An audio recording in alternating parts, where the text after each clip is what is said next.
¿Qué tal, amigos de Puntos y Comas? Nos da mucho gusto que nos acompañen en este segmento de información útil en el que documentamos asuntos de la vida pública con el propósito de que tengamos más y mejores elementos informativos para hacer un análisis que nos permita razonablemente entender cómo nos afectan y la trascendencia que tienen.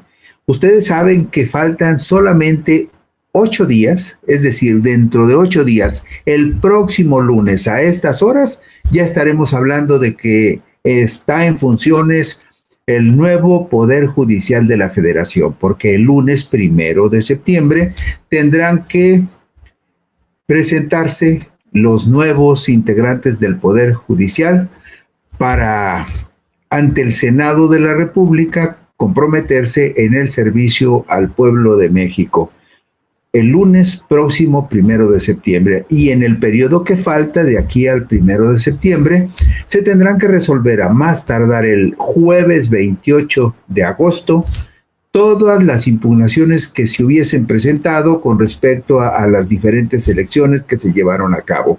Y una que está a unas horas de resolverse son las impugnaciones a la elección de magistrados de la Sala Superior del Tribunal Electoral, los magistrados al Tribunal de Disciplina Judicial.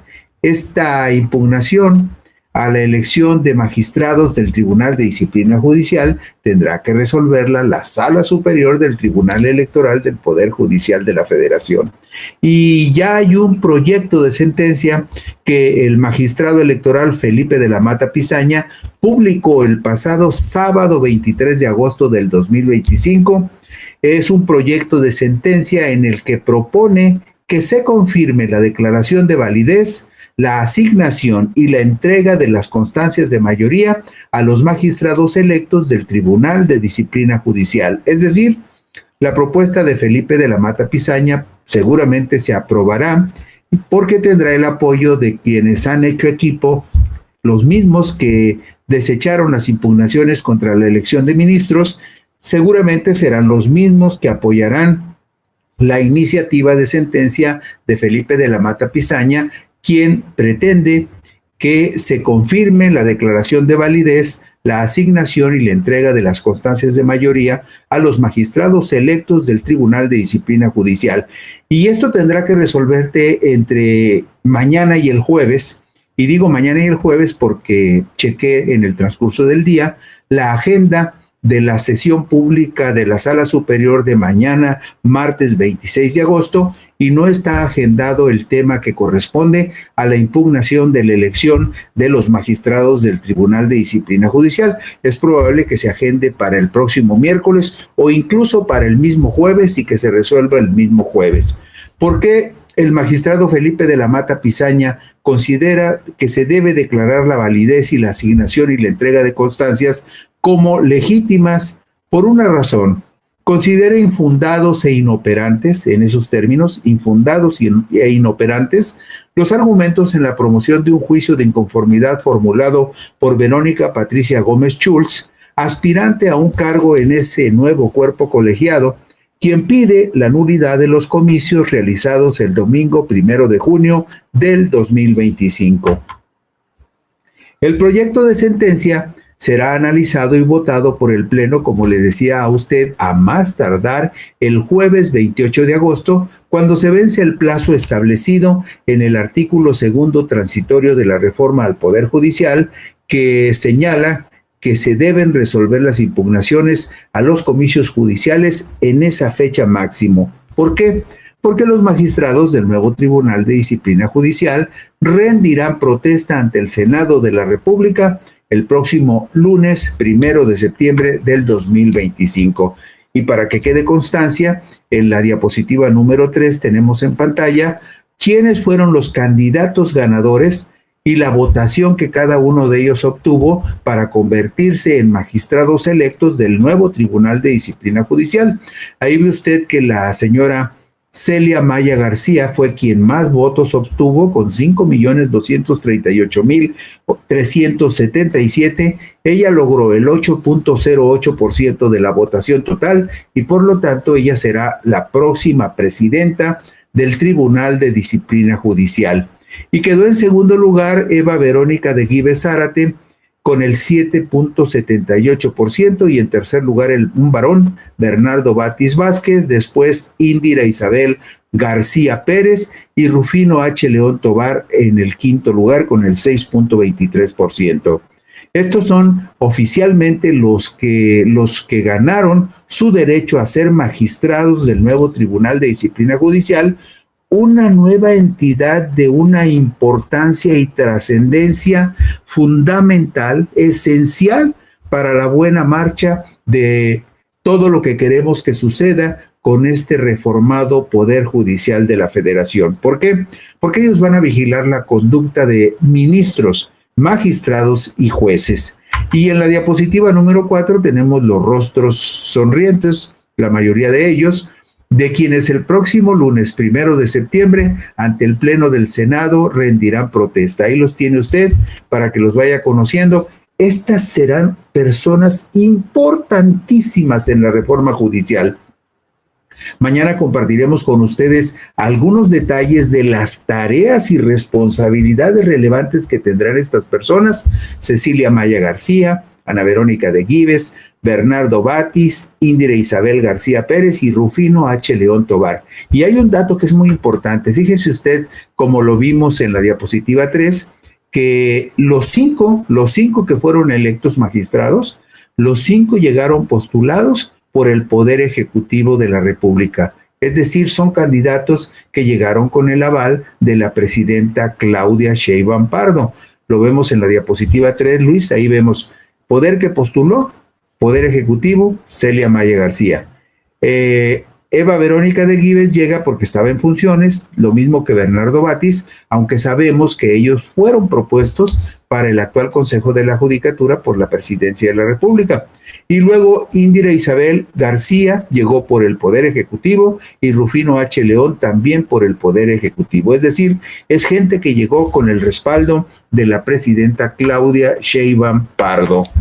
Y en la diapositiva número 5 vemos que la parte actora, así se le denomina a quien presenta la demanda, la parte actora representada por Verónica Patricia Gómez Schulz, quien vemos allí en esa fotografía, pretende la nulidad de la elección de magistrados del nuevo Tribunal de Disciplina Judicial porque argumenta lo siguiente: la existencia de coacción al voto, la participación de funcionarios servidores de la Nación y de Morena, la distribución masiva, sistemática y territorializada de acordeones y el uso indebido de recursos públicos. La parte actora pretende acreditar sus afirmaciones con los elementos de prueba que aparecen en el cuadrito inferior: 87 acordeones físicos, 225 acordeones digitales, 3 videos de TikTok, 47 publicaciones de Facebook, 16 publicaciones de la red social X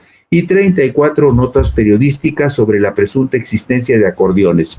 ¿Y cómo se desenvuelve el análisis de esta queja presentada, de estos agravios presentados en la denuncia de Verónica Patricia Gómez Schulz? Vemos en la diapositiva 6 la ficha general de este expediente, que está prácticamente resuelto, que tendrá que ser votado, y ahí vemos que mediante un oficio remitido por Verónica Patricia Gómez Schulz, se promueve este juicio de inconformidad de los acuerdos tomados por el Consejo General del Instituto Nacional Electoral, que validó la elección de los magistrados del Tribunal de Disciplina Judicial. Y hay otro detalle que es importante tomar en cuenta. Ustedes recordarán cuando vimos aquí el caso de la sentencia relacionada con la elección de los ministros de la Corte, que el magistrado Reyes Rodríguez Mondragón tomó en cuenta un documento estadístico en el cual presumiblemente se pretendía demostrar que la votación captada en las urnas correspondía con la votación inducida por los acordeones. Bueno, pues ese mismo documento también fue presentado en este juicio, y en su proyecto de sentencia, el magistrado de la Mata Pizaña advierte que se rechazó incluir en el análisis un estudio estadístico presentado por el investigador y académico Francisco Javier Aparicio Castillo, quien pretendía comparecer con el carácter de amigo de la Corte. El proyecto de sentencia explica que una aportación de esa naturaleza es aceptada siempre que tenga únicamente la finalidad de aumentar el conocimiento del tribunal mediante razonamiento o información científica y jurídica pertinente para resolver el caso. En este juicio, dice el magistrado de la Mata Pizaña, quien pretendía acudir en calidad de amigo de la Corte, presentó un escrito que no cumplía los requisitos, ya que su pretensión no era ampliar el conocimiento del tribunal en torno a la controversia, sino aportar una prueba pericial, siendo que no es parte del proceso. El estudio, denominado Análisis Estadístico de la Elección Judicial en México, solo pretendía evidenciar que hubo anomalías en la elección. Por lo tanto, se advierte que trataba de influir en la decisión de esta sala superior en un sentido específico, lo que se aleja del propósito que debe de tener un escrito de amigo de la Corte, explica el magistrado Felipe de la Mata Pizaña. El compareciente asume la existencia de anomalías e irregularidades que sucedieron no solo en torno a la elección del Tribunal de Disciplina Judicial, sino en toda la elección de integrantes del Poder Judicial de la Federación. Situación que, lejos de ofrecer un documento técnico, en realidad se trata de un alegato encubierto. Por las razones apuntadas, es que no se admitió el escrito como amigo de la Corte presentado por Aparicio Castillo. Y vemos en la diapositiva 10 el inicio del desglose de lo que está en este proyecto de sentencia. Tema 1, así lo describió el magistrado de la Mata Pizaña. De esta manera hace la ponderación de los puntos en la sentencia que será discutida por el Pleno. Tema 1. Nulidad de la elección por presuntas violaciones con motivo de los denominados acordeones. Esto es muy importante e interesante porque de esta manera, muy gráficamente, nuestra audiencia podrá ver cómo se plantea un juicio de inconformidad y cómo el magistrado argumenta si es procedente o no el argumento de la persona que presenta la demanda. Bueno, tema 1. Nulidad de la elección por presuntas violaciones con motivo de los denominados acordeones. ¿Cuáles son los argumentos que vemos en esta diapositiva 10? Los argumentos contenidos en la demanda dicen lo siguiente. En esencia, la actora, es decir, la parte actora, la parte demandante, señala que hubo coacción del voto articulado por entes funcionarios, servidores de la Nación y Morena, por la distribución masiva, sistemática y territorializada de acordeones físicos y digitales, el despliegue estructural por su origen, magnitud, costo y reiteración puso en peligro la libertad del sufragio. Hubo uso indebido de recursos públicos. Finalmente señala la coincidencia que hay entre los denominados acordeones con los resultados de la elección.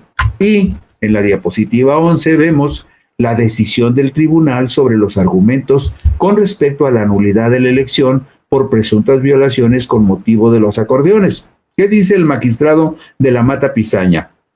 Dice, son infundados los argumentos porque las pruebas privadas que fueron aportadas por la parte actora no acreditan las presuntas violaciones graves y no demuestran los hechos que manifiesta la actora. Se debe tener en consideración que las violaciones por las cuales se solicita la nulidad de una elección deben ser graves, dolosas y determinantes, al tiempo que se deben acreditar de manera objetiva y material. Asimismo, quien afirma tiene la carga de la prueba y señalar concretamente lo que se pretende acreditar, así como identificar a las personas, los lugares y las circunstancias de modo y tiempo que reproduce la prueba. Vamos al tema número 2 en la diapositiva 12. El tema número 2 se refiere a la nulidad de la elección por presunta publicidad pagada en redes sociales y existencia de un financiamiento paralelo. La parte actora, es decir, la persona que demanda, que promueve este juicio de inconformidad, la parte actora señala que 394 candidaturas de diversas elecciones del Poder Judicial de la Federación fueron beneficiadas por publicidad pagada en redes sociales. Para acreditar sus afirmaciones, la actora aporta 2 archivos en Excel en los que supuestamente precisa datos de los anuncios, páginas web y redes sociales. La enjuiciante considera que existieron estructuras paralelas de apoyo anormales en redes sociales consistentes en promoción pagada, disfrazada de información no espontánea y favorable para ciertas candidaturas. ¿Y qué responde el magistrado? Bueno, en la siguiente diapositiva, la 13, el magistrado expone su decisión sobre los argumentos que piden la nulidad de la elección por presunta publicidad pagada en redes sociales. Dice el magistrado lo siguiente: con esos archivos de Excel presentados, no se puede acreditar ni siquiera indiciariamente que existieron estructuras paralelas de promoción pagada, porque no señala quién o quiénes realizaron esos pagos, ni a quién o quiénes se hizo ese pago, y por supuesto, mucho menos se evidencia si las candidaturas invirtieron dinero para lograr promoción en redes sociales. En otras palabras, se trata de señalamientos dogmáticos y subjetivos que no están soportados con elementos de prueba fehacientes, idóneos y contundentes. Es decir, no ofrece y menos aún aporta elementos objetivos con los cuales se prueben sus afirmaciones. Ustedes saben, y si no lo saben, pues lo podemos compartir así, que cuando alguien paga publicidad en redes sociales, se puede conseguir el dato concreto de qué persona pagó, qué cantidad pagó y para qué momento y con qué dimensiones de promoción se paga en redes sociales para promover alguna idea o posicionar alguna idea. Entonces, en este caso, lo que dice el magistrado, bueno, esos archivos de Excel no acreditan de manera alguna quién pagó y cómo pagó y por cuánto tiempo pagó esos mensajes que se difundieron en redes sociales y el alcance que tuvieron esos mensajes en redes sociales y en beneficio de quién se promovieron esos mensajes. Vamos al siguiente punto. En la diapositiva 14 vemos el tema 3. El tema 3 se refiere a presuntas violaciones derivadas de diversos hechos. La parte actora señala cuáles son esos hechos. Dice lo siguiente: hubo una vulneración a la representatividad democrática. Hubo una violación a la certeza en distintas etapas del procedimiento electoral. Hubo vulneración al derecho de acceso a la justicia y defensa adecuada. Hubo transgresión a los principios de imparcialidad y neutralidad. Hubo violación al principio de progresividad y no regresividad. Hubo violaciones durante el cómputo. Todos esos son agravios que plantea la parte actora, la parte demandante, con respecto a presuntas violaciones derivadas de diversos hechos. ¿Y qué contesta el magistrado en su proyecto de sentencia? Lo vemos en la diapositiva 15. La decisión sobre presuntas violaciones derivadas de diversos hechos, a juicio del magistrado de la Mata Pizaña, son los siguientes. Él dice: los argumentos son inoperantes, porque se trata de manifestaciones vagas, genéricas y subjetivas, carentes de circunstancias de tiempo, modo y lugar, así como de total ausencia de medios de prueba idóneos con los que se acredite la existencia específica y concreta de las probables violaciones y su impacto particular en la elección del Tribunal de Disciplina Judicial. Además, algunas de las presuntas inconsistencias que expone la actora fueron materia de medios de impugnación del conocimiento de esta Sala Superior, la cual en su oportunidad confirmó la validez de los actos o reparó las probables infracciones. Hay un asunto que es muy importante en materia electoral. Aquello que jurídicamente no se puede probar, no se puede subsanar con un alegato político, no se puede subsanar con una presunción. Es muy duro el decirlo de esa manera, pero así sucede, y les pondría un caso emblemático al respecto. En Jalisco, por ejemplo, Morena no tuvo, porque no se preparó, una estructura para cuidar adecuadamente todas las casillas en el estado. A pesar de que tiene simpatizantes suficientes en Jalisco, los candidatos de Morena no prepararon ni capacitaron a su gente para cuidar las casillas. Entonces, hubo una serie de irregularidades muy evidentes en Jalisco, y es más, la evidente certeza de que se cometieron irregularidades.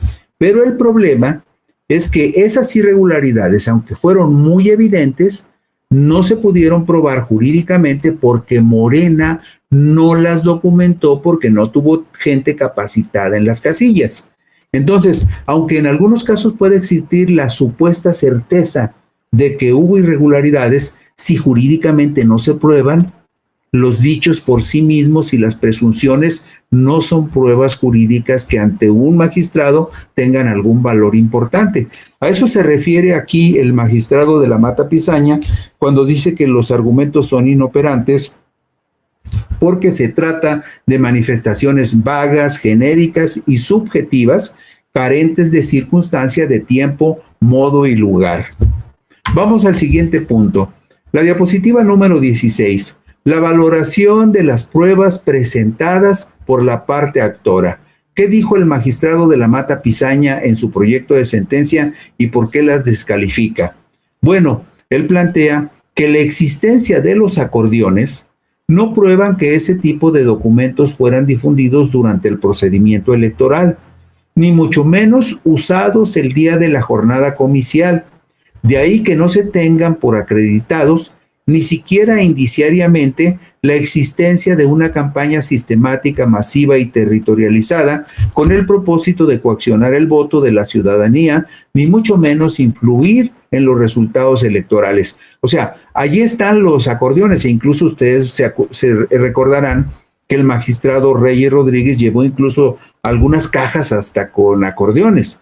El problema es que se tiene que acreditar quién distribuyó esos acordeones, en qué momento del proceso, si fue antes, durante o después de las votaciones, quién los recibió, quién pagó para que se repartieran, quién mandó imprimirlos y si hubo gente que declaró que siguió o que fue inducida con esos acordeones para votar en favor de tales o cuales candidatos. Eso no se prueba y incluso en algún momento, aunque algunas personas de la oposición lo criticaron, en algún momento le dijeron al magistrado Reyes Rodríguez, oiga, pero si estos acordeones están nuevos, lo mismo pudieron haberlos impreso después de las elecciones. Bueno, dice también en este caso el magistrado de la Mata Pizaña que las pruebas del expediente no logran acreditar quién o quiénes fueron los responsables de la supuesta estrategia sistemática y generalizada, sino que se parte de afirmaciones subjetivas o de especulaciones debido a que no se prueba una estrategia ilícita de distribución masiva de acordeones o bien de la participación de servidores públicos o partidos políticos y candidaturas. ¿Y qué más? En la diapositiva 17 agrega en esta valoración de las pruebas presentadas por la parte demandante que pide la nulidad de la elección de magistrados del Tribunal de Disciplina Judicial. Dice el magistrado de la Mata Pizaña, ante la ausencia de pruebas para acreditar la supuesta estrategia de distribución de acordeones, se puede asumir que estos fueron elaborados por la ciudadanía, siendo lícitos de acuerdo con el principio de validez de las elecciones. Esto es así porque en modo alguno se puede atribuir responsabilidad a sujeto alguno en específico, por ejemplo, gobiernos federal, local o municipal, partidos políticos, candidaturas, sindicatos, empresarios, iglesias. De los 225 acordeones digitales, no se demuestran circunstancias de tiempo, modo y lugar sobre el impacto que tuvieron en la ciudadanía o bien que fueran determinantes para el resultado de la elección.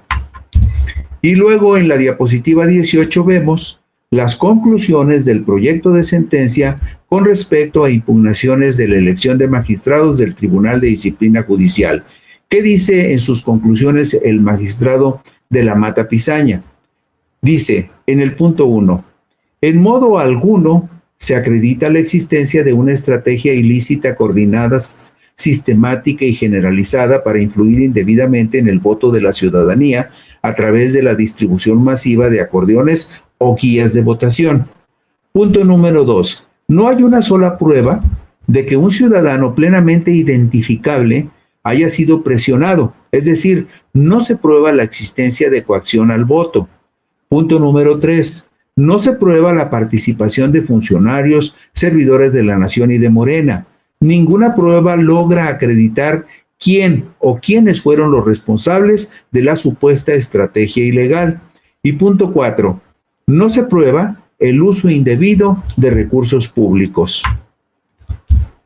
En el resto de las conclusiones, en la diapositiva número 19, vemos que el magistrado dice lo siguiente: con base en todo lo anterior, no es posible declarar la nulidad a partir de meras conjeturas o especulaciones con base en únicamente documentales privadas o documentales técnicas, porque la consolidada jurisprudencia de esta sala superior ha establecido que tal situación solo es posible ante conductas calificadas como específicamente graves y sustanciales y plenamente acreditadas, sin que la presunta difusión esté acreditada. La parte actora no prueba la existencia de la conducta porque no se demuestra quién hizo los acordeones, cuándo se elaboraron, cuándo se confeccionaron, cuántos se distribuyeron, cómo se repartieron y cuántas personas los recibieron, si fueron usados el día de la elección o si fueron determinantes para el resultado. No se acredita cuántas personas recibieron los acordeones, tampoco que se hayan distribuido ni cuántas personas cambiaron el sentido de su voto. Mucho menos se aportan pruebas para demostrar la producción masiva y el reparto nacional de los acordeones. Esas son las conclusiones del magistrado. Y en la parte final de la sentencia que se propone para ser analizada y aprobada en su caso, se concluye eso, que se confirman los acuerdos del INE que valida la elección de magistrados del Tribunal de Disciplina Judicial y que se confirma la declaración de validez de esos comicios. Este proyecto de sentencia tendrá que ser discutido, votado y seguramente aprobado por 3 votos contra 2 a más tardar el jueves 28 de agosto del 2025. Lo más probable es que de la Mata Pizaña sea respaldado por los sufragios de los magistrados Mónica Aralí Soto Fregoso, la presidenta de la Sala Superior, y Felipe Alfredo Fuentes Barrera, como sucedió con la votación para validar la elección de ministros de la Suprema Corte en circunstancias parecidas y con argumentaciones similares. Y en este caso votarían probablemente en contra los magistrados Yanín Madelín Otálora Malassi y Reyes Rodríguez Mondragón. Es muy difícil que si el criterio que aplicaron estos 3 magistrados de la Mata Pizaña, Aralí Soto y Fuentes Barrera para resolver una situación igual en el caso de los ministros de la Corte pueda modificarse para resolver este juicio de inconformidad en contra de la elección de los magistrados del Tribunal de Disciplina Judicial. Lo veremos en 2-3 días y por lo pronto así terminamos hoy Puntos y Comas. Gracias por la gentileza de su interés. Por aquí nos encontraremos mañana. Mientras tanto, descansen ustedes.